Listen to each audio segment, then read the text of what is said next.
Il y a différents types d'appels que les policiers vont recevoir qui ressemblent à des plaintes de circulation, en fait. Il y a parfois, ça va être un appel une fois, on règle la situation, on intercepte le véhicule, on lui remet un constat d'infraction.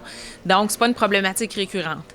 Quand on reçoit des plaintes de citoyens par rapport à sous forme un peu plus de requêtes de citoyens, quelque chose qui semble récurrent, on va bien sûr le donner en surveillance à nos patrouilleurs, puis aussi s'assurer du bien fondé, là, d'aller sur place, sur le terrain, vérifier également au niveau statistique, au niveau, à savoir si c'est un site où il y a beaucoup de collisions qui se produisent, c'est vraiment un endroit problématique. Donc, ça fait toute partie un petit peu de la documentation de la problématique pour vraiment voir s'il y a un problème. Puis, on s'adjoint, bien sûr, parce que ça concerne les élus, les municipalités. Il y a les comités de sécurité publique qui sont en place dans chacune des MRC au Québec.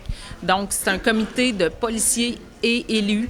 Donc, on travaille ensemble sur ce genre de dossier-là, mais également, problématique de circulation va toucher, ça peut être le ministère des Transports, puis toutes sortes d'autres partenaires.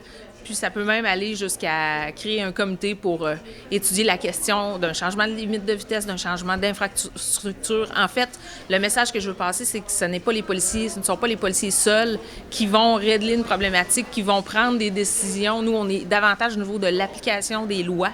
Mais de là à modifier une route, une limite de vitesse, une configuration de route, faire des aménagements particuliers, bien, c'est pas nous, les policiers, seuls, quand les gens nous appellent, que ça va nécessairement se rendre jusqu'au bout, là, au désir du citoyen. Là. Il y a des étapes à franchir. On travaille en partenariat par rapport à ces problématiques-là.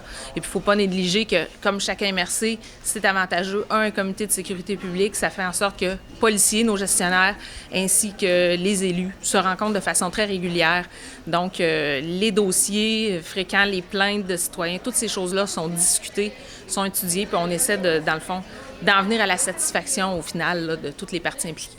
Est-ce que ça peut arriver, justement, si vous réalisez qu'il y a eu beaucoup d'accidents dans le secteur, vous allez recommander l'abaissement? Bien, en fait, il y a eu toutes sortes d'aménagements, toutes sortes de situations ailleurs au Québec. On l'a vu, des modifications sur des routes. Puis souvent, ça va être le fruit d'un travail en partenariat. Mais c'est sûr que nous, seuls, on peut pas là, dire on va seul recommander. Donc, c'est un processus c'est pas seulement les policiers qui vont prendre les décisions puis que ça va mener à des modifications. Donc, c'est vraiment plus un travail un peu plus de longue haleine en partenariat parce que ça concerne les municipalités, le ministère des Transports et puis, oui, les policiers, mais on est davantage au niveau de l'application des lois, nous.